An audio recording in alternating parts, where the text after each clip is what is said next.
Jim. My stupid wife did something that went beyond any logic that had previously governed our marriage. She did something so outrageous that I was speechless. I literally couldn't get air into my lungs. I had to sit down because I was dizzy. Suddenly, the world tilted on a different axis. I must have had a nightmare, but I was completely awake. We were at a very expensive restaurant with a group of our friends for dinner and dancing on Valentine's Day. It ended in a way that left me in no doubt that our marriage was ending abruptly. Before that night, I never, and I mean never, thought that my wife could do what she did, and in such a cold and heartless manner. Her friend Dee tried to convince me that it didn't matter to our marriage. She tried to tell me that Linda loved me very much, and that this would be just one night in our entire lives. She wanted me to ignore the fact that my wife left the restaurant with some damn football player. My own wife had never told me before that she wanted to sleep with someone else in our marriage. She always professed her love for me and was a great mother to our children. And now she just threw it all away. Spontaneously? This was not rational thinking. Did she get hit on the head by a Martian lust ray in the toilet? Or maybe she was accidentally hit in the head with the stone of stupidity. I was furious, and the looks I was getting from my so-called friends told me they wouldn't help me. I needed to get out of there. I went to the hotel room we had rented for the occasion and gathered our things. I was so angry that I threw all of Linda's things in the trash. I packed my bag and left the hotel. Dee was waiting in the lobby and told me not to do anything stupid. Don't worry, Jim. She'll be back in the morning and your life together will continue. Remember that she loves you very much. And she is the mother of your 2 children. Remember this. She spoke her last words as I was leaving the hotel. I returned home and took out a bottle of bourbon from the cabinet above the refrigerator. I poured myself a good drink and sat at the dinner table, trying to comprehend what had happened and why. My brain was in overdrive, and I couldn't believe Linda did what she did. Why did she do this? Did she hate me that much? I mean, I had no indication that she was unhappy. I had no idea that she wanted to leave me. And running away with another man without even saying, "I don't want to be married to you anymore," was what seemed the most painful. Crap. Children. They were at her parents' for the night. I planned to pick them up around 10 a.m. after breakfast. I had to do it anyway. I didn't sleep at all. In the morning, I went to the shower and stood there letting the hot water try to clear the fog in my head. The image of Linda walking away behind me played over and over in my mind. It was like it was happening over and over again. Damn, damn, damn, I cursed at the shower walls. I didn't have the slightest idea what to do. Is she really going to come back like Dee said? Does she expect me to greet her with open arms and a kiss and act like nothing happened? My world was spinning on a different axis, and I felt dizzy and had to sit on the shower floor while the hot water hit me. I made coffee and sat down at the table again, trying to think. I'm a pretty smart guy. I can solve very complex problems in my work. So far, my family life has been pretty straightforward. There were always new situations that required discussion between Linda and I, but this was completely different. My disgust was so great that I wanted to do something right away. But I knew I needed to talk to her before I took any action. I called Linda's mother and father and asked if they would mind if the children stayed with them for the day. I told them that Linda and I had a few things to take care of before we picked them up. They happily left the children. The kids are always spoiled at their grandparents' house, so it wasn't a big ask. I went back to another cup of coffee and tried to figure out what I should do. Around 2 o'clock in the afternoon, a very expensive SUV stopped in my driveway. I saw that Linda was sitting in the passenger seat and there was a big guy driving. They talked for a minute and she leaned in and kissed him on the lips. I couldn't believe my eyes. My rage peaked again. She got out of the SUV and walked down the path to our front door. I heard her insert the key into the lock. "Jim, I'm home." I didn't answer. "Jim, I'm home. Where are you, dear?" She walked around the corner and saw me at the dining table with coffee. "There you are, dear. I'm home. Are you okay?" I just looked at the woman. What the hell are you thinking? Let me grab a cup of coffee and then we can talk. Don't bother yourself. I'm sure you better get ready to see your new boyfriend. Or has he been your boyfriend for a long time? Don't be ridiculous, Jim. What I did last night was a one-time thing. I'm home and we need to pick up the kids. I called your mother and father and asked them to leave the children until tomorrow. Why did you do that? I told them that you and I have a few things to take care of before we take the kids. What are you doing? Damn it, you are dumb. What the hell are you thinking? Are you leaving me? Is that why you went out with that guy last night? Why didn't you tell me you wanted out of our marriage? What the hell are you talking about? I don't want to leave our marriage. I love you, I love the children, I love our life and home. Then why did you run off with that guy last night, leaving me in the restaurant trying to figure out what was going on? Jim, dear, this was something I needed to do, and the opportunity was given to me, and I had to make a decision quickly. Didn't Dee talk to you? She had to explain. Oh yes, she spoke to me. She told me you were going out with some football idiot and you were going to spend the night with him. She tried to soften it by telling me that you love me and you will come back today and everything will be fine. Well, I'm back and we can get back to our lives together. Why did you have sex with him? Jim, honey, I did it, and I know I upset you, but you will see that it means nothing to our marriage and our family. I raised my hand to interrupt her. This means a lot to me. Damn, a lot. I got up and went to the kitchen. Linda stood up, put her cup in the sink, and then walked into our bedroom. I'll go get myself cleaned up. We can talk when you calm down. I couldn't believe the audacity of this woman. She wants me to calm down so we can talk. I waited for her to shower and put on jeans and a shirt and then go back downstairs. So what does this mean for our marriage? Are you going to see him regularly now? Oh my God, Jim. It was a one-time thing and I will never do it again. Understand. So where does that leave us? Dear, everything is as always. We are family. We have us, our children, our careers, and this house. That's all. That's what makes us family. What about your boyfriend? Where does he fit into this equation? He's not my boyfriend, understand that. There's no guy. Then what the hell happened last night? It was just one night that was good for me, but didn't mean anything to our family. Well, Linda, understand this. It means a lot to me, a damn lot, and I understand that. I turned and left. Jim, God Almighty, I can't understand why my wife decided to leave me in front of all our friends and go have sex with some football player just because he is a famous player. I know this guy has a reputation for being macho, but did that really mean she was so approachable? She is so weak in character that she simply forgot that her husband was right there, in front of her. Really? She asked her friend Dee to cover her as she quietly walked out the back door of the restaurant. The guards were covering the exit, and one of them even went to the cloakroom, took her coat, and took it to the parking lot where the idiot's car was parked. It smelled and smelled like crap to me. I got into my car and drove to Dee's house. Her husband Dave answered the door. He looked at me with a guilty expression and stood in the doorway. It was clear that he wanted to know what I wanted before he let me inside. I want to talk to Dee. About what? What the hell are you thinking? You're not going to do anything stupid or violent, are you? I exhaled deeply because I had been holding my breath. No, I'm not going to do anything stupid. I just want to talk to her.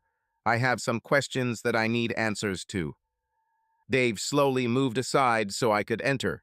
Dee was in the kitchen, and I heard her clinking dishes in the sink. Dave led me into the kitchen.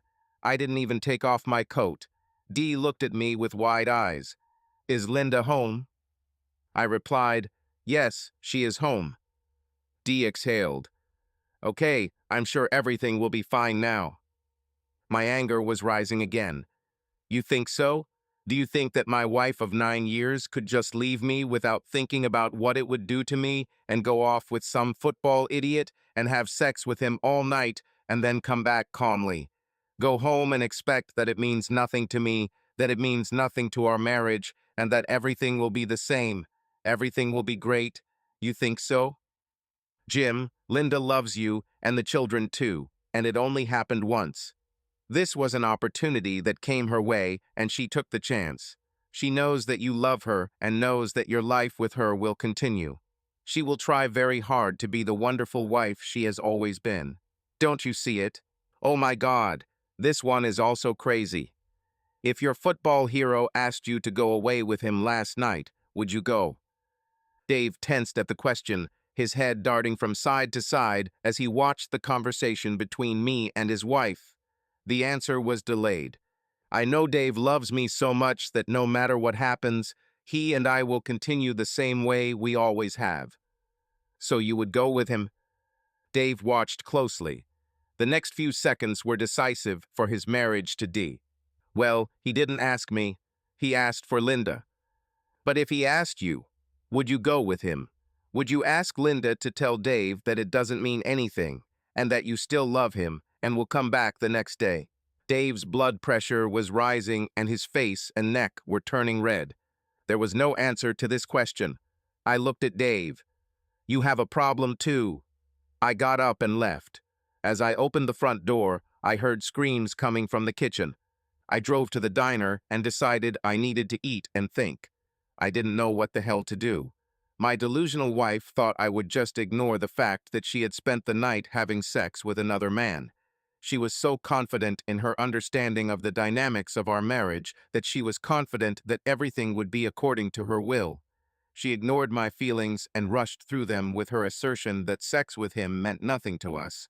It was just something she wanted to do, and it would not have any impact on our marriage, our relationship, or our family. How can I deal with this? Linda. Dee called me and said Jim was there and talked to her and Dave, mostly her. She said he was visibly upset. He asked her if Mark asked her to leave with him, would she go? She said she didn't want to answer it in front of Dave because she could see how he would get angry just listening to the conversation between her and Jim. She said she hesitated to answer, and it was almost the same as saying yes, she would go. She said Dave was mad at her. The atmosphere in their house was tense now. She called me to tell me that Jim was really angry with me and to tell me to immediately act on my plan. The problem is that I didn't have a plan. I relied on the stability of our marriage to get me through my one-night stand with Mark. I know Mark is a one-time thing. Jim is my Gibraltar stone. He and I are a good team. Children are the other half of our world. I just need to wait patiently, show Jim that nothing has changed between us, and this will all go away. The less I say about Mark, the better. Sex with him was amazing, but I know I need to put it in the back of my mind and get back to real life. Jim will be here in a few minutes, and I need to get ready to pick up the kids. Jim, my cell phone is constantly beeping with messages from Linda. There are too many to answer, so I'm ignoring them. I decided to go and pick up my children. I went to Linda's parents and rang the doorbell. Her mother opened the door. Jim, I'll tell the kids you're here. She turned and walked back to the kitchen. The kids ate their snack and muttered their hi daddy as they ate their sandwiches. I was talking with Fred and Mary when the front door opened and Linda walked in. She greeted her parents and then went into the kitchen to see the children. Fred and Mary must have sensed that something was wrong between me and Linda, and they both looked at us strangely. Mary asked Linda, "How was your evening with your friends?" "Oh, that was good, Mom." "You didn't mention where you went." "We went to that restaurant, which is located in a hotel in the city center." Mary looked at me. "Did you like it, Jim?" I took a deep breath and said, "Honestly, it's been better." "Oh, what was wrong?" I looked at Linda.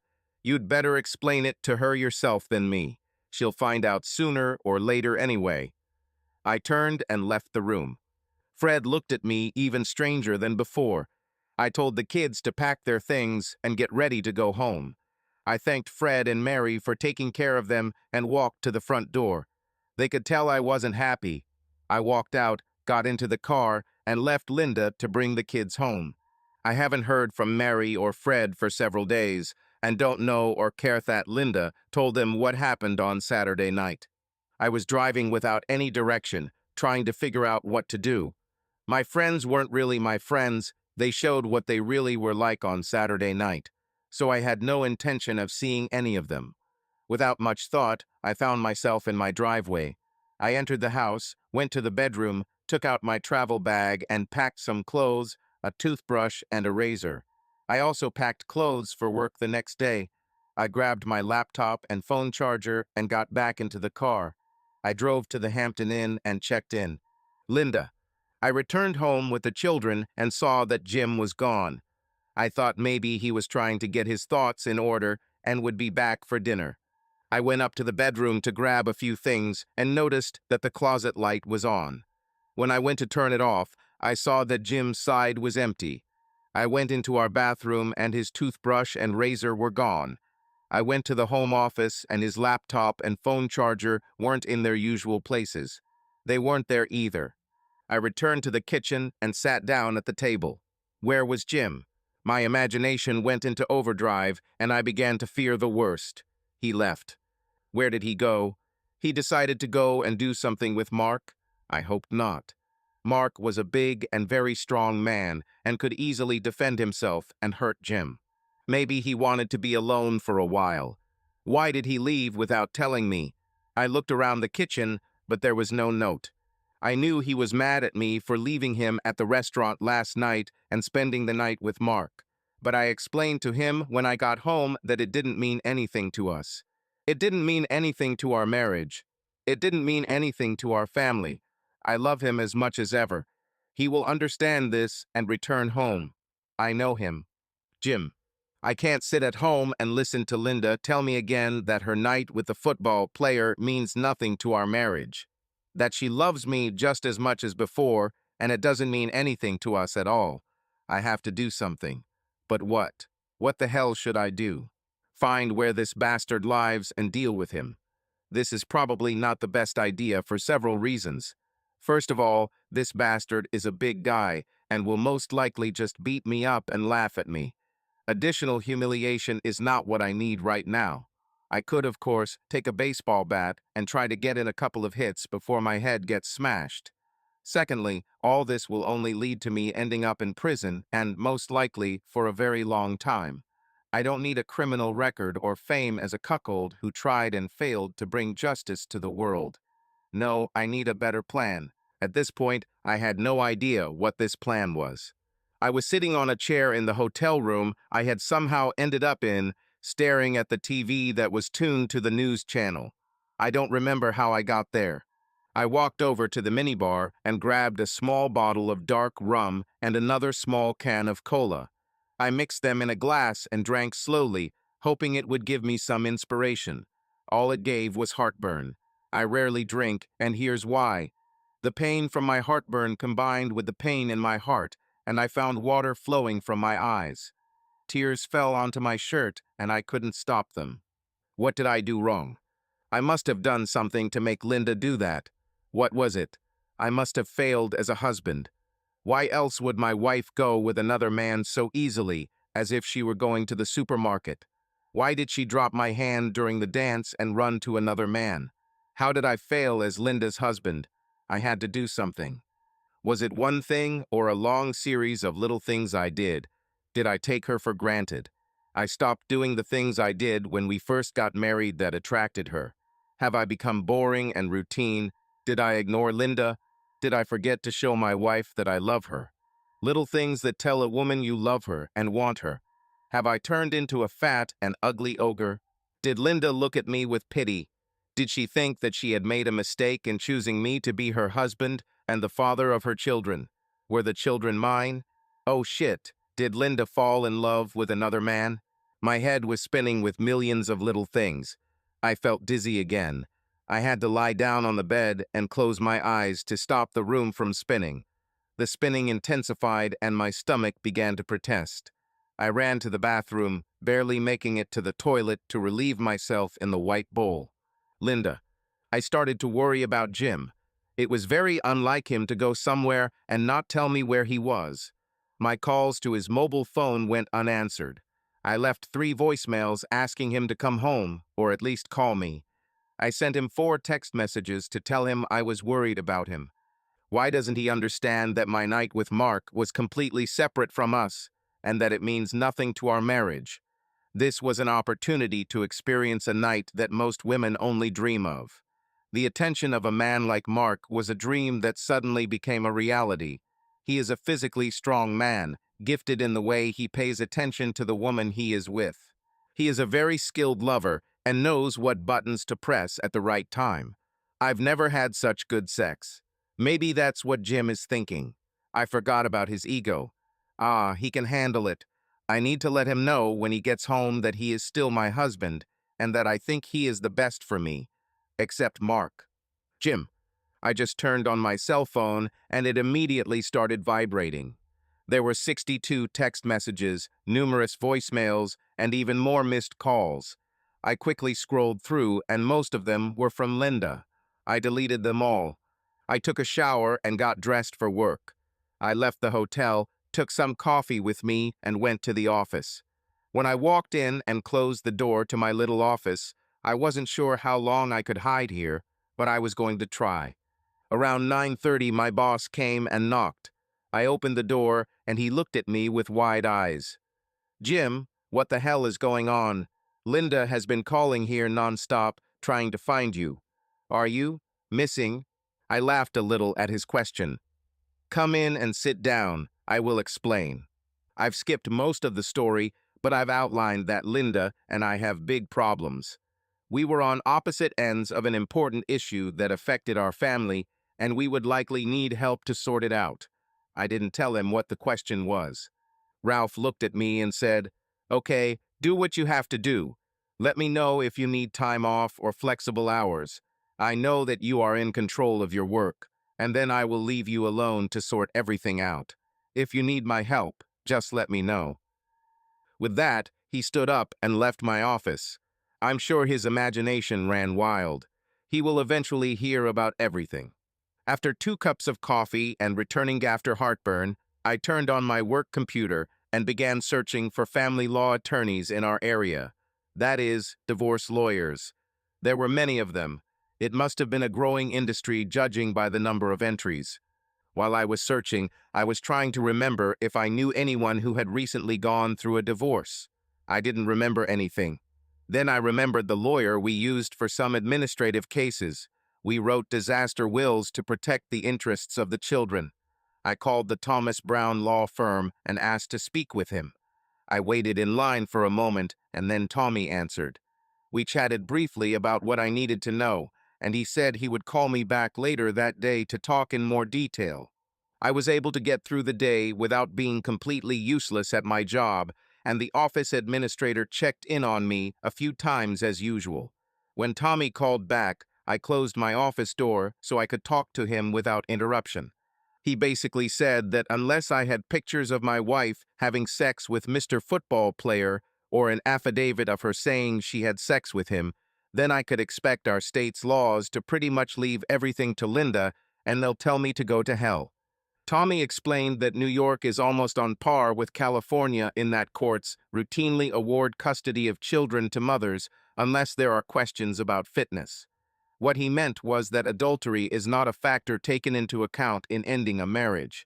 A woman can sleep with any number of men except her husband, and as long as she feeds the children and behaves like a reasonable mother, she gets the children, most of the husband's income, and almost always the house. Fathers are left to pay the bills and get the full deal from the law. Child custody was a big issue, and the concept that fathers are not as good as mothers when it comes to raising families was not a major issue in my mind. Tommy agreed, but said thousands of fathers had raised similar concerns before the courts, only to lose the argument in almost every case. So I could be almost sure that Linda would get the children, and I would have to pay for everything and not have my own children. I decided it was probably best to go home and see what kind of show my marriage and family life would become. At my usual time, I went home. The children were happy to see me. They didn't know what was happening. They were only 7 and 5 years old. Linda tried to hug and kiss me, but I turned away and she kissed me on the cheek. I stepped back to put some distance between us and went into my home office, unpacked my laptop, and plugged my phone into the charger. I went to the bedroom, threw the dirty clothes in the laundry basket, and took a shower. When I came down, dinner was almost ready, and I took a beer from the refrigerator. I didn't say anything at dinner, and then helped the kids with their homework and got them ready for bed. After lights out, I went to the home office, did a few things, and then went to the bedroom, packed my clothes, and moved into the guest room. I took my toiletries in a small travel case and hung the items in the closet. Linda realized what I was doing and stood with her hands on her hips in the hallway. "What are you doing?" "As you think," I replied as I walked past her with a bunch of things to put in my dresser. "Why are you doing this?" "Why not?" I said, walking past her again. "I'm not going to sleep in the same bed with you now. You have shown me very clearly what you think of me as a husband. Since I can't live up to it, it's better for us to sleep in separate rooms." "Don't be ridiculous. I told you Mark means nothing to me. I love you and our marriage. I only had one night with him." I passed her again in the hallway, looked her in the eyes, and asked, "Did you use condoms?" There was no answer. "It doesn't matter. You already answered my question. Go get tested for STDs." Linda stood in the corridor for a few seconds and then went downstairs. I continued to move things, and when I finished, I went into the room and closed the door. I spent the rest of the night organizing my clothes and other things, then went to bed. That night's sleep came with difficulty. I tossed and turned and tried to get the image of Linda having sex with that idiot out of my head. Why did she have to ruin everything? If she wanted a divorce, all she had to do was talk to me. I think I would try to talk her out of it and suggest we go to couples therapy. Perhaps this was her way of saying that everything was beyond repair and therapy was not part of her plans. But why does she continue with this ridiculous claim that she loves me? She's clearly not in love with me anymore. My love for her is quickly fading. I hate it. 1 month later. Linda, Jim barely talks to me. The last month has been the worst of my life. Mark called me last week. I must have given him my number when he dropped me off at home. We met for lunch at a small restaurant in the city center. He put on a hat and sunglasses to avoid being recognized. We talked about our night together, and he asked if I wanted to do it again. I was pleased, but I told him it wasn't a good idea. My marriage is in trouble, and if I sleep with him again, I'd probably be better off divorcing Jim right away and saving everyone the hassle. He was a little surprised and said he wasn't trying to force a divorce, but if I wanted another night of great sex, to let him know. I told him I'd think about it, and we finished lunch and went our separate ways. Gossip spread like crazy, and my mother started asking what was going on between Jim and me. I told her that nothing was happening. She asked why Jim was never with me and why, when we were together, he looked like a dog had died. I told her that nothing was happening. Her imagination ran wild. Jim and I are fine. She looked at me as if she didn't believe a single word I said. Jim. One of my co-workers, Kim, came to see me this afternoon and said she saw my wife at a restaurant downtown around noon. Kim said she met her husband there for lunch and they were sure it was Linda. This caught her husband's attention because he was certain that NFL player Mark Lavalier was at the same table with her. When Kim looked at him, she recognized Linda. Kim has a good memory of faces and remembered Linda from the company Christmas party last December. Kim's curiosity was at its peak. Her husband was trying to sneak a photo of this idiot. He kept his phone camera handy and snapped a picture. Kim looked at it and airdropped it to her phone. She then switched places at their table so she could watch Linda. When Kim returned to the office, she quietly walked up to me and closed the office door. The look on her face said this wasn't going to be good news. "Jim, I need to show you this." She picked up her phone. "I took this photo a couple hours ago at an Italian restaurant a few blocks from here. I met Bill there for lunch." Kim handed me the phone. I looked at him. It was like being hit on the head with a hammer. My anger skyrocketed. I had to remind myself to breathe. My heart was pounding. "Crap," I exhaled. is of dot and I comma Kim, it's not for you. Can I have this photo, please? Kim took her phone back and texted me the photo. Within seconds, it was on my phone. Thank you, Kim. I have to go. I have things to do. Kim left my office. I stood up, took my jacket and car keys. I left the office without speaking to anyone. It was like I was on autopilot while driving. I returned home and printed the photo in color. I went to the garage and grabbed 2 suitcases and some cardboard boxes. I went up to our bedroom and began putting Linda's things into suitcases and boxes. It didn't take long to empty the drawers and almost the entire closet. I put her toiletries in another box. I took everything downstairs and left it in front of the garage door. I knew that when she returned, she would try to put the car in the garage on the right, so I left the boxes there. I glued the photo to one of the suitcases. I returned to the house and mentally prepared myself for the storm that was about to begin in a short time. She arrived around 4 o'clock. The children were with her. I went out and met the kids and took them to the kitchen and made them a snack so they could survive until dinner. Linda immediately began asking why suitcases and boxes were blocking her side of the garage. She walked over to the stack, looked at them, and saw a photograph. I said nothing. The children were nearby. Linda went into the bedroom and closed the door. I was in the kitchen with the children and did not hear what she said, but I assumed that she was talking on the phone. While the kids were doing their homework, I started preparing dinner. Linda didn't show up until 7:30 p.m. Then she just got in her car and drove away. I didn't see if she took anything with her. I was hoping she was starting to realize what a disaster her decision to sleep with a football hero had been for her. I hoped the sex was worth it, because I was going to make her pay for it.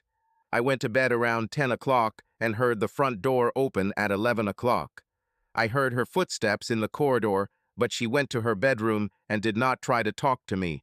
And rightly so, I didn't want to talk to her at that moment. Linda. When I saw the photo taped to the suitcase, I knew Jim knew about my lunch with Mark. It might not have been the smartest idea to meet him, but it was just lunch. That's all. I went to Dee to get her opinion on what I should do. She said I needed to stand my ground.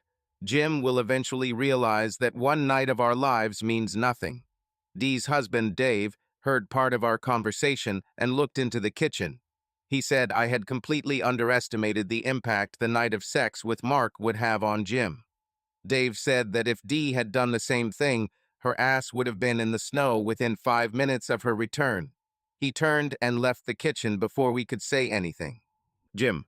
Linda began dragging her things back into the house. I shook my head. She really thought that I would calmly accept her behavior. Yes, dear, continue to meet with your lover. It doesn't matter to me. No, it won't pass any test to be even remotely acceptable. Not in my books. She stomped around the house.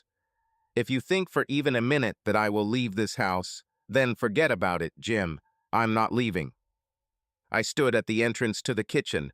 So, do you want to date your boyfriend and live here at the same time? There is no guy, understand this. Well, what the hell were you doing having lunch with him then? I exhaled. Where did you run yesterday? I can only guess. I turned and left. Linda fell silent and went back to her business. The boxes were bulky, but I wasn't going to help her. She carried all her things back into the bedroom, and by that time I was already exhausted, didn't care about anything, and needed sleep. The next morning I got up, got ready for work, woke up the kids, fed them, made lunches, and sent them off to school. Linda struggled out of bed, looking tired, and I could see that she didn't really want to go to work. She won't be of much use today. 2 months later. Jim. It's the start of summer, and all the usual summer activities are in full swing. The kids are playing soccer and t-ball, and I'm busy maintaining the lawn, which threatens to turn into a hayfield if I don't mow it a couple times a week. I still live in the guest room, and my relationship with my wife remains cold if asked to describe it in one word. Basically, I have as little to do with Linda as possible while living in the same house as her. Most of our interactions involve children. Also business issues that need to be resolved, paying bills, schedules, and chores. Besides that, I do my business, and she does hers. I cook a lot for myself and the kids, and she sometimes cooks and eats with us if she wants. It's like I'm already divorced. I discussed it with my lawyer, and the result was not encouraging. I mentioned Tommy earlier. He called me several times to see if anything had changed. He told me that if I left home, I could expect to pay a fair amount. My concern was about maintaining relationships with children. They were small and had a lot to learn. I wanted them to learn more than just what they teach in school, but also what it means to be a good person. Their mother was not in the best condition with this. I gave Tommy the task of coming up with a legal plan to ensure that I would continue to have custody of the children, regardless of the fate of my marriage. In reality, if Linda and I had stayed together, I would have expected that once the youngest child left for college or university, that would be the beginning of the end of my marital problems. I would invite Linda to leave our house and never come back. I don't want to live with a woman who betrays me when it suits her. If she doesn't care enough to openly betray our marriage and then act like it's nothing, well, that says a lot about her. I didn't know if Linda had developed mental illness or if she was so delusional in her thinking that she actually believed it meant nothing to our marriage that she had slept with her lover. What complete nonsense. So I started to develop a plan. I have to take care of myself first so I can take care of the children. This meant that I had to do everything a good father does. It also meant I had to take care of my physical and emotional well-being. I returned to physical activity. I got back to doing the things I wanted to do. I used to run in school, and for a while after that. Once the kids were born and time became scarcer, my attempts to be physically active were rare. The reality of family and career took center stage, and I gradually fell out of shape. I realized this in March after Linda met her lover at dinner. I was clearly no longer the man who rocked her world. I was a husband who became routine and boring. Yes, that's my whole life. To be fair, Linda had a good job at a real estate agency as an office admin coordinator. She managed paperwork for all sales agents and kept the office running. It wasn't an exciting job either, so maybe her fantasy of having sex with a muscular jock was what she wanted to relieve her boredom. It's a shame her athlete isn't the one who takes care of the kids, takes out the trash, fixes things around the house, gassed up the cars, and takes the kids to school and to the doctor. For this, you need a husband. So I started getting up early in the morning and going outside to run a few miles.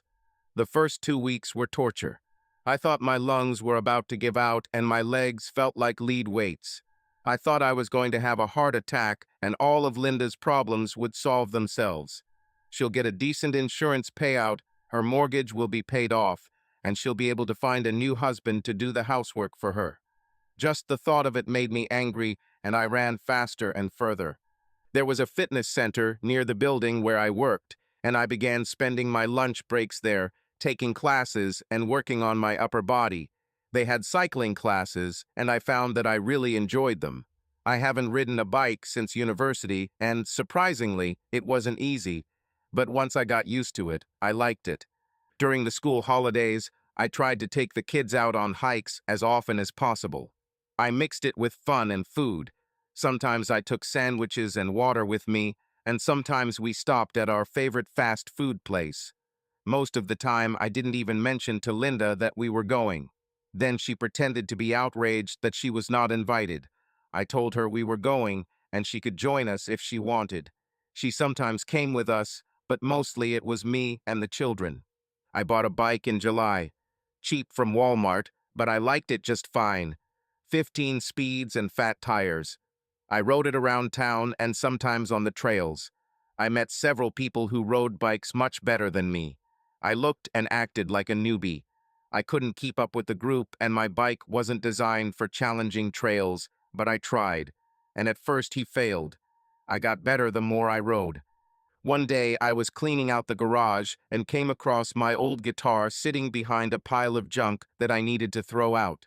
I didn't remember why I stopped playing. It was so long ago. I took music lessons as a child and even played in an amateur band with friends. We were terrible. Little by little we gave up our dreams of being rock stars, went to colleges and universities, got jobs, met women, and started families. Life has taken over us, but the truth is, we didn't have the talent to make it in the music world. As the saying goes, it's better to have loved and lost than never to have loved. I took the guitar out of its case and cleaned it up a bit. Several strings needed replacing, and the wood needed polishing. This is an acoustic 6-string guitar.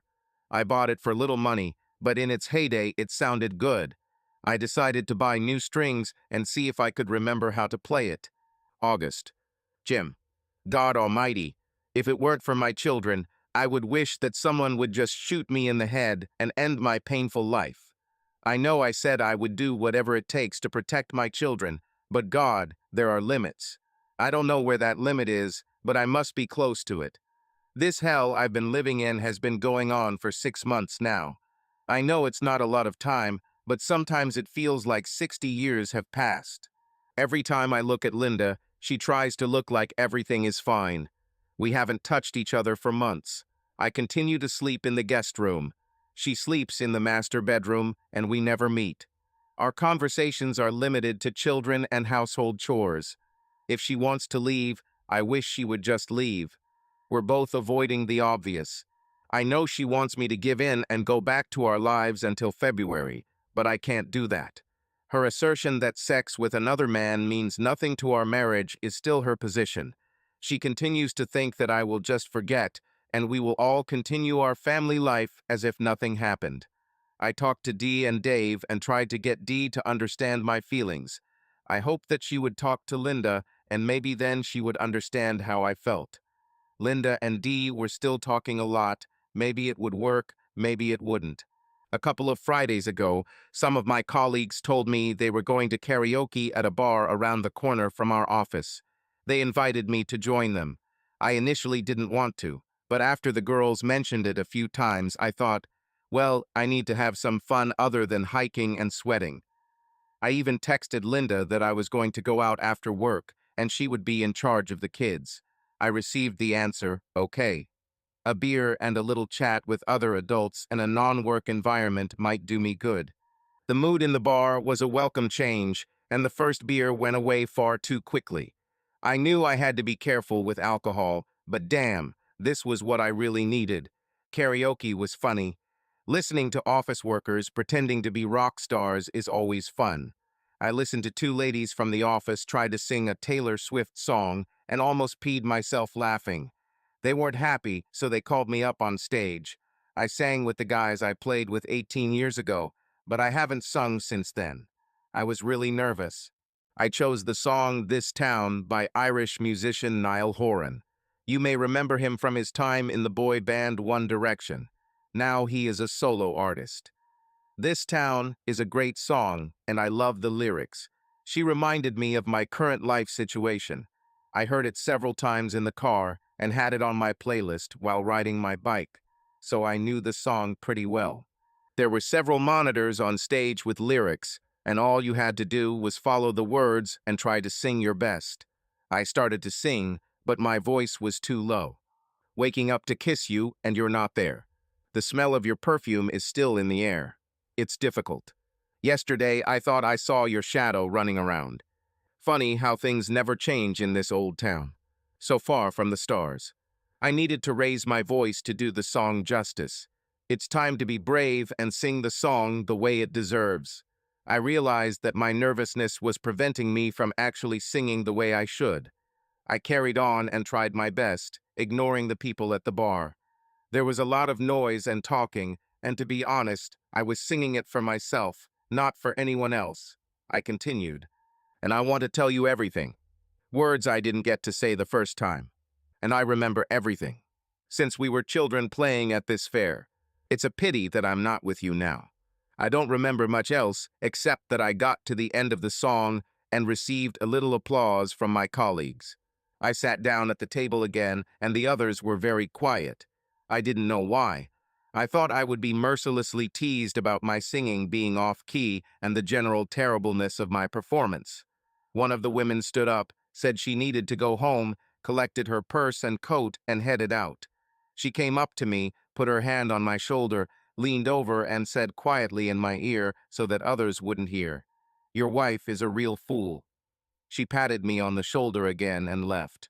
A few minutes later, I got up, took a small sip of beer, leaving more than half the glass, put on my jacket and took my briefcase, thanked the others for the invitation, and went home.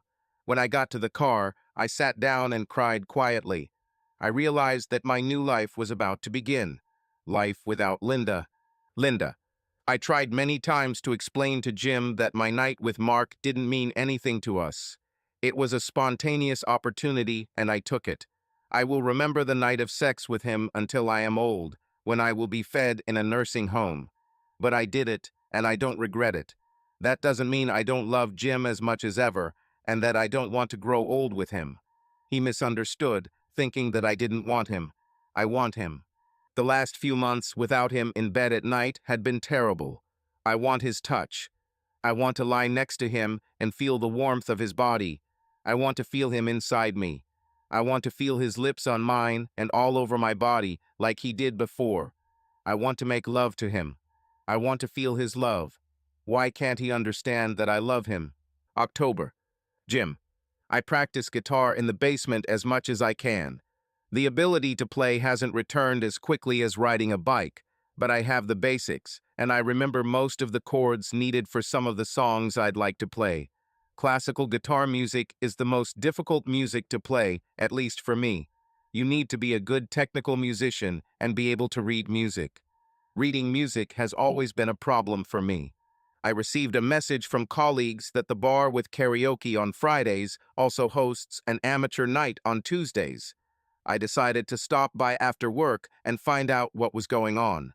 The manager of the place remembered me from karaoke night and said that if I wanted to perform, I would be the third speaker on Tuesday. Be here by 8 o'clock, and I'll probably hit the stage around 8:30. I thanked him and left. That Tuesday, I was more nervous than ever. When I arrived, the manager told me that one of the guys in front of me had canceled, and I would be second. If I have more than one song, that would be great. I channeled my inner Niall and prepared 3 of his songs, as well as an Ed Sheeran song. They were all hits and very popular with women. This was probably my target audience. I didn't realize it then. I was just looking for something easy to play and sing. I was so nervous when I went on stage that I was shaking. The person in front of me was a girl of about 18, and I'm sure I saw her performing on the street in the city center. I took a sip of the beer I bought and adjusted the string tension on my guitar a little. It's now or never. After 4 songs, I got a pretty decent round of applause, and the manager came up to me and asked if I knew the other songs. I honestly said that it took me 2 weeks to prepare these songs. He asked if I could come out later and perform all the same songs again. He said the crowd after 10 p.m. is different than today. Why not? I started going back to the bar every couple of weeks and performing. One day at work, I was approached by one of the women who goes to happy hour on Fridays. She said the manager was asking about me and wanted to know if I was interested in playing for money on Thursdays. Wow. I didn't think I was that good, or at least I didn't think so. I went to the bar after work and talked to the manager, Steve, and he offered me $150 for 3 sets on Thursday nights at 8 o'clock. Each set will last approximately 30 minutes. This is how my career as an amateur musician began. I wasn't about to quit my day job for music, but it was a nice distraction from my problems at home. By talking about my problems, she never realized that she had destroyed my trust in her. She never once admitted that sex with another man affected our marriage. She stubbornly stuck to her fiction that everything will be fine if you understand that it didn't mean anything. Every time I tried to explain to her that this meant something to me, she rejected me and my feelings. She stubbornly stuck to her fiction that everything will be fine if you understand that it didn't mean anything. Every time I tried to explain to her that this meant something to me, she rejected me and my feelings with the words, "But I love you as much as always, why can't you understand that?" I tried to get her to go to couples counseling with me. I made an appointment with a female consultant and told Linda about it. I told her to take a day off from work because that was one way she could help me forgive her cheating. She waved her hand and said, "We don't need a consultant. We don't have any problems that can't be solved by you coming back to our bed and continuing our life together." I went to see a counselor alone to try to understand what was going on in Linda's head. She listened earnestly to everything I had to say, and although she was sympathetic to my needs, she said that it would be impossible to reach any resolution as long as Linda continued to claim that it didn't mean anything. I thanked her and left. I never returned. December. Jim, Christmas is coming. The children are delighted. Some homes in the area are already starting to put up and turn on their Christmas lights. I got the artificial tree out of the basement, and it sits in a box in the living room, ready for Linda, the kids, and I to put together and decorate. Every year Linda makes a special ornament with our four names and the year. This is a tradition we started when we got married. It's cute and kitschy, and it's what we've always done together. It was always a special thing we did as a family. This year, I didn't know what to do. Our family was divided. There was me and the children, and there was Linda and the children, but there was no Linda and Jim with the children. It was strange. I decided not to raise this issue. A week after the tree was installed in the living room, Linda told the children that she had made the annual decoration. She took it out of her bag and hung it demonstratively on the tree. The kids loved it. I said nothing. After the kids went to bed, I went to my room and closed the door. Later, there was a knock. "Yes? It's me, Jim. Can I come in?" "What do you want?" "We need to talk, Jim." "Yes, exactly. Please, can I just come in?" I got up from the chair I was sitting in and opened the door. "What do you want to talk about?" "About us, about you and me." I stood blocking her path into the tiny bedroom that had been mine for almost 10 months. "Okay, speak up. Can we go downstairs and sit down and talk?" These were probably the longest words we had spoken to each other in several months, not counting conversations related to children or household issues. Maybe she's finally ready to admit that we have serious problems. "Okay, let's go down and talk." I went to the refrigerator and got myself a beer. I had a feeling I would need it. I sat down at the dining table. Linda went to the refrigerator and got herself a glass of wine. She sat down opposite me at the table. She took a sip and cleared her throat. "Jim, why do you hate me so much?" "Linda, I don't hate you. I hate what you did. I hate that you betrayed my love for you so easily and naturally. I hate that you cared so little about me and my feelings that you left for another man, without even telling me that you are unhappy with me and want another man. I hate that you think that you are immune to the consequences of your actions. I hate that you have so little respect for me. You don't have the courage to tell me to my face exactly what it is that you don't like about me that prompted you to leave for the first man who said he wanted to sleep with you. I hate that you care so little about my feelings that you can't honestly admit it. Why did you do this? I hate that you deny that you did anything wrong and refuse to take responsibility for your actions. That's what I hate." Her mouth dropped open, and she looked at me for the first time in months with a tiny glimmer of awareness that she might have been wrong about the state of our marriage. "You know that I love you, and he means nothing to us." I got up from the table and left the room.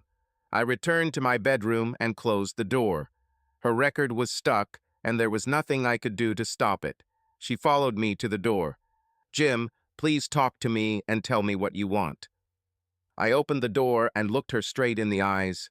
"I want you to leave and take me out of this pain. I want to get rid of my cheating wife. I want to get rid of this pain and suffering. That's what I want." I closed the door. I barely slept that night. The week before Christmas. Jim, I was planning several events for the holidays. I wanted to take the kids and go sledding, ice skating, and winter sports. They like winter, and so do I. Both of the kids' grandparents want to see them, so that was in the plans. I took the kids to my parents for the day, and Linda took them to her parents for the same amount of time. The children returned home full of turkey and treats, with lots of gifts. I promised to perform at a bar in the city center for 2 nights. Customers were already tired of Christmas music, so a few other songs were a welcome distraction. I became good enough to attract a small audience who came to listen to me. This evening, I sang Niall's songs again and performed some of his popular songs. This town and Slow Hands have always been well received. I noticed several women standing close to the stage with their drinks. They were enjoying the songs, and I could see some of them swaying back and forth a little when I sang. Some even whispered the words along with me.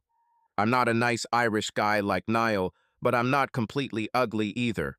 Since the spring, I've lost my growing belly, added some muscle to my upper body, started wearing contact lenses mainly so I can run and bike without glasses, and started cutting my hair in a more fashionable style.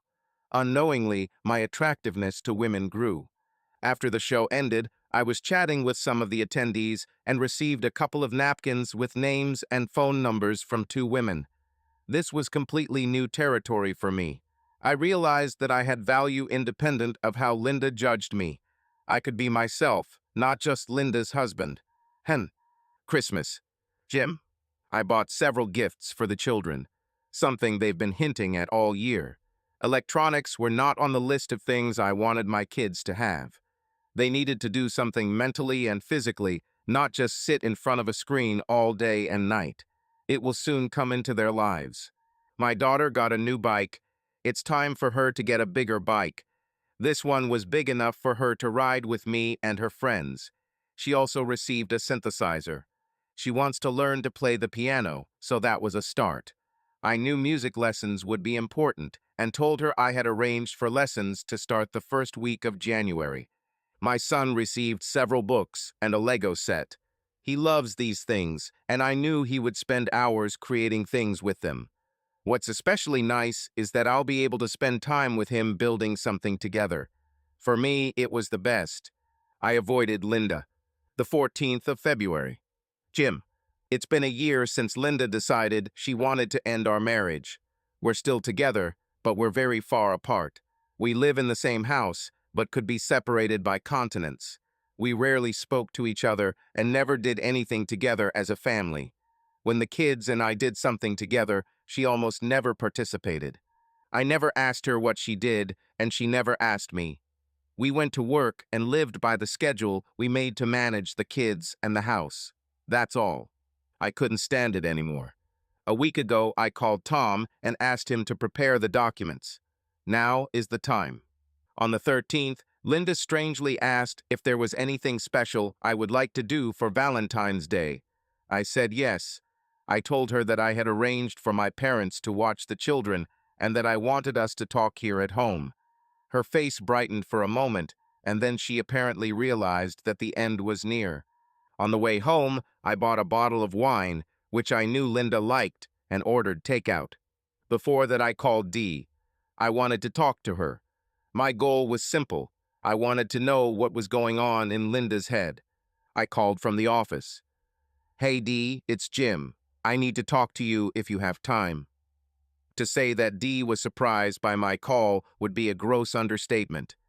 Jim, how are you? Dee, I'm calling because I know you and Linda talk often. I need your help. How can I help, Jim? She sounded like I was luring her into a trap, and she didn't want to go there. I can't blame her, I guess. I used it, but only to confirm what he already knew. I also knew that as soon as I hung up, Linda would receive a call from Dee to tell her everything we had talked about. Dee, I need a big favor. I need you to tell Linda a few things. We haven't been talking much lately, and I'm not sure she's even listening to me. I need you to give her a message. She'll listen to you.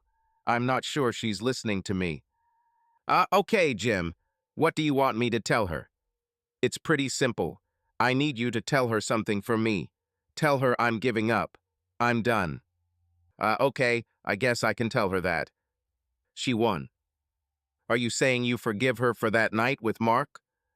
Yes, I forgive you. I'm sure she'll be glad to hear that. She's been miserable for so long, waiting for you to realize that that night was just one night, and that she loves you just as much as always. Well, just tell her she wins. In fact, she can do almost anything she wants. I'm done. I'm not sure what that means, Jim. Exactly what I said. I give up, I'm done, that's it. She won. Just tell her that, please. Fine. I'd like to know just one thing if possible. Like I said, Linda and I don't talk much, so I'd like to know from her best friend what she really wants. Does she want to be able to date other men when she is comfortable and still be married? Or is her goal to move on from our marriage at the slow pace we are now? There was silence on the other end of the line. Let me rephrase that, D. I know Linda is dating Mark. I guess I can't blame her. I mean, he's the guy who turns her on. He's the one she really wants, so I guess it's okay that she goes to him. I would just prefer that she tell me so that it's all out in the open and we don't hide it from each other. Silence again. Sorry, D. Did you hear what I said? Yeah, I did, Jim. I don't think she discussed it at all, did she? No, she hasn't. I don't know how often she sees him, and honestly, it doesn't matter. The point is, he's the one she wants to be with, not me. Silence again. Okay, thanks, D. I hung up. Linda. D called me, all in a panic. Linda, Jim just called me and told me to tell you that you win. What? What do you mean? What did he mean? I have no idea. I was hoping you knew. Did he say anything else? Only that he's been trying for a year to make you understand what your night with Mark meant to him, Jim. He didn't sound very good, Linda. He sounded defeated, like he'd given up. Oh shit. I know he said we were going to do something tonight. He mentioned maybe ordering Chinese food. I thought that might be a sign that things are getting back to normal. Linda, he knows. Know what? He knows you're dating Mark. Oh damn. How did he know? I was very careful. I think I gave him away. He was talking about you dating Mark, and I didn't deny it, and oh shit. He baited me, and I fell for it. I'm sorry. I'm so sorry. My world had just collapsed, and I realized that my confidence that I loved Jim as much as I always had was beginning to crumble. The sex over the last few months with Mark had been very good, but the consequences were just starting to seep into my brain. I have to go, D. I hung up. Later in the evening. Linda. Jim came home around 7 p.m. and had several bags in addition to his briefcase. He didn't say anything, but put the bags of food on the kitchen table and went to his bedroom to change into jeans and long sleeves. He then returned to the kitchen and picked up the plates and cutlery. He served the food and poured me wine. We sat down at the dining table and started eating. He hasn't said a word since he got home. The conversation with Dee kept playing in my head over and over again. Did I ruin my marriage? I thought, or it seemed to me, that my husband loved me so unconditionally that he would quickly put up with my one-night stand with Mark. Am I wrong? Did he take it as a personal insult as a husband? Was his ego hurt by Mark? So, Jim, we need to talk, honey. He swallowed, nodded, and cleared his throat. Yes, Linda, we really need to talk. I have a lot to say, but in the interest of our friendliness, I'll keep it short. I was now very worried that my night with Mark had been a bad idea. I wish right now I could turn back time a year and not have to dance with Mark. I wish right now that I could stay out of his bed and keep my legs closed. Linda, over the past year you have repeatedly tried to hush up your affair with your athletic boyfriend. But as you well know, I did not agree with your assertion that it meant nothing to us. Well, I want to repeat it again, and last time it meant anything to me. He took a sip. I didn't say anything and just looked at him, knowing that my world was about to explode. For the last year, I've been trying to do what I thought was best for our children. At first, I tried to explain to you that your short novel was unacceptable to me. You rejected it and tried to ignore the impact of your infidelity. I tried to get you to go to marriage counseling, but you refused again. So I did what I thought was necessary to protect the children. They were my first priority. I was my second priority. I had to do what I had to do to survive. You have become my third priority. He took another sip and ate a little. After he swallowed, he continued. For a while in the beginning, You almost broke me and I almost gave up. Then you made your mistake worse when you went to lunch with your boyfriend. He's not my boyfriend. Then what do you call him? After all, you know him well. I only spent one night with him. Jim raised his hand to stop me. It doesn't matter now, he said. So, I waited a year for you to admit that you were wrong, and during that time you never once said that having sex with him was wrong. Now it's my turn to do something. Jim pulled a large envelope from his briefcase and placed it on the table in front of me. I looked at him like he was a ticking bomb. What is this? What it seems. It's for you. It says what I want and what I don't want. Jim, I love you. Only you. This one night was just one night, that's all. Just one night in our long life. We have a family and we're going to grow old together. We'll see our children grow up to be grown up and have their own families. Damn, I thought we could have another one. I love you so much, can't you see it? If you love me so much, you have a strange way of showing it. If you love me so much, why did you leave me so easily for one night of sex with him? Yes, you love me that much. Jim took another piece of food and took a sip. Yes, Linda, you probably love me, but you obviously love him. That's why you've been seeing him every month for the last year. I have pictures. I know what you did. The room began to spin, and I felt dizzy. I had to hold on to the edges of the table to avoid falling. So, look at the documents in this envelope. They explain what I want. They explain that we will have joint custody of the children. I will stay in the house with the children, and you will move in. You will be allowed to see the children on a very liberal schedule. I want a small sum for their maintenance, which I intend to put in the bank for their education when the time comes. I couldn't believe what Jim was saying, but he continued. Be warned right now, I will not, under any circumstances, allow you to bring your boyfriend around my children. This is non-negotiable, not while I'm alive. He ate some more of his food. I struggled with vomiting. Oh my God. I'll give you a reasonable amount of time to find a place to live. It's all in the documents. Open the envelope and look if you don't believe me. My hands were shaking and tears were flowing from my eyes and my nose was starting to run. I took the package out of the envelope and the first thing on the top were several large photographs. The first was me walking into Mark's house with his hand on my waist and my hand on his. There were a few more photos. I didn't need to watch them. Jim looked at the photo and pointed out, this one was taken about 9 months ago. It was the first time I hired an investigator to follow you. After that, I checked several times to see how often you were seeing him. I stuttered, but you ignored me so much. You know, if you had said you made a big mistake and apologized and admitted your infidelity that one night, I could have forgiven you and we could have stayed married. But you didn't. Not once did you tell me what you did was wrong. You made a mistake and regret your actions. You never did this. You justify your actions by saying that you loved me. What you did was not love. Jim put down his fork and pushed his plate away. He only ate half of what was on his plate. He took a small sip from the glass and also pushed it away. I'm going out. I'm on a date. I met her a few months ago. She's divorced and has one child. I met her while I was riding my bike, and she came to watch me play at a bar downtown. The kids met her, and they seemed to like it. He got up from the table. You have a few days to sort out your things. He turned and went to the bathroom to freshen up and change his clothes. He came out in a sports jacket and tie. I watched my life walk out the door. Linda. The next week was a blur. I went to a lawyer and talked to her to see what could be done.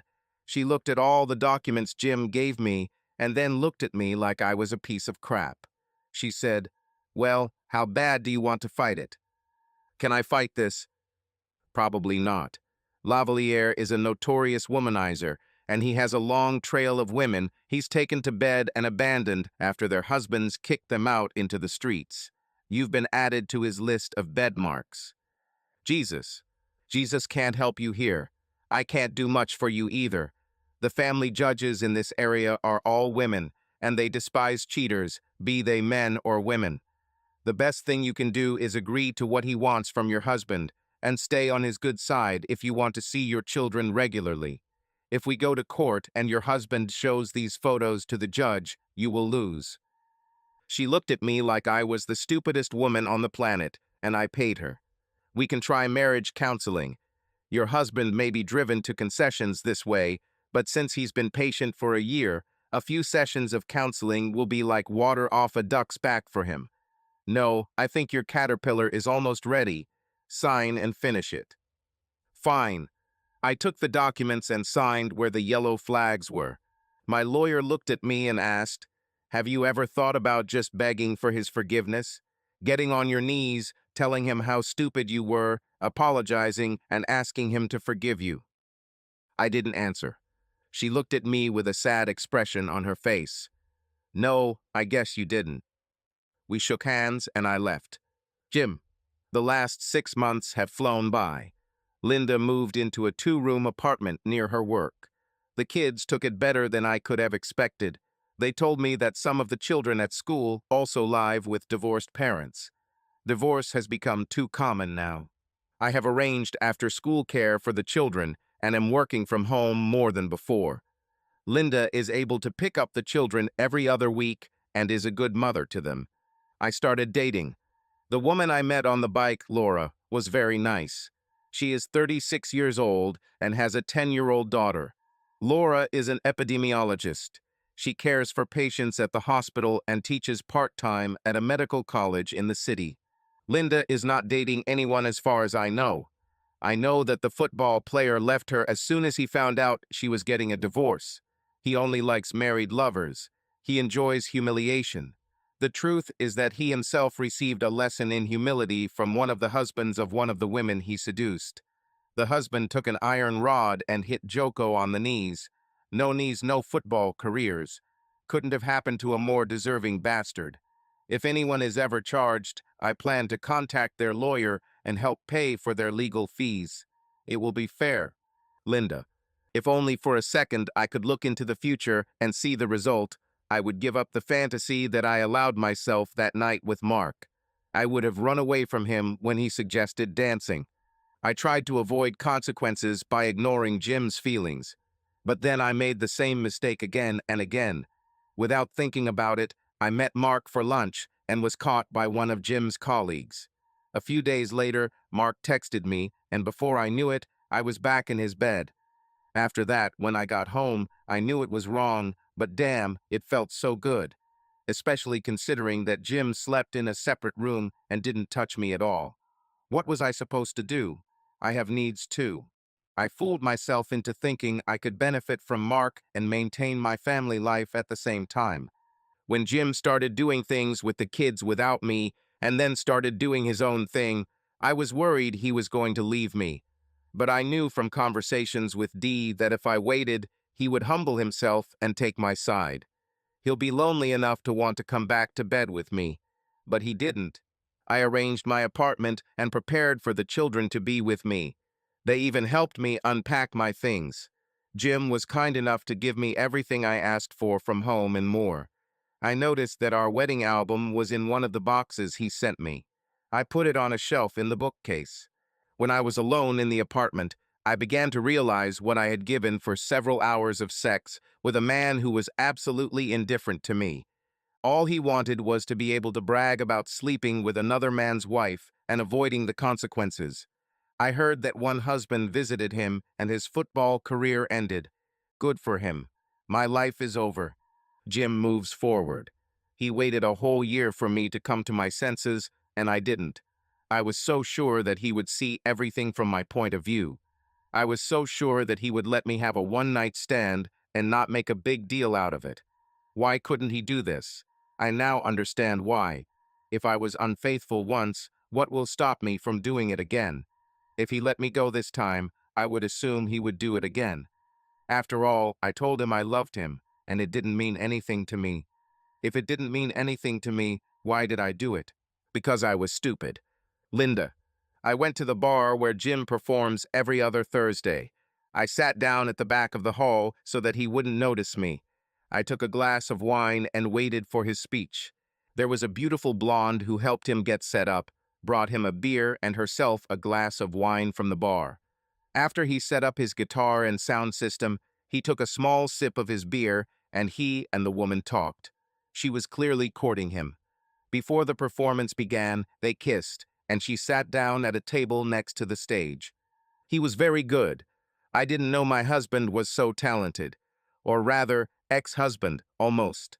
He performed 4 songs, and the last one in his set was a song I had never heard before.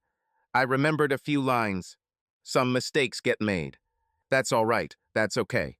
You can think that you're in love, when you're really just in pain. Some mistakes get made. That's all right, that's okay. In the end, it's better for me. That's the moral of the story. I couldn't stay longer. I had to leave. 6 months later. Jim, every week I get better at managing the challenges that come with being a single dad. I still occasionally contact Linda when the children go to see her. I no longer feel so much resentment toward her. I'm trying to find my way, and overall, I'm lucky. I found Laura and her daughter, and we're moving slowly. We have many common interests, and our children seem to get along with each other. It is important.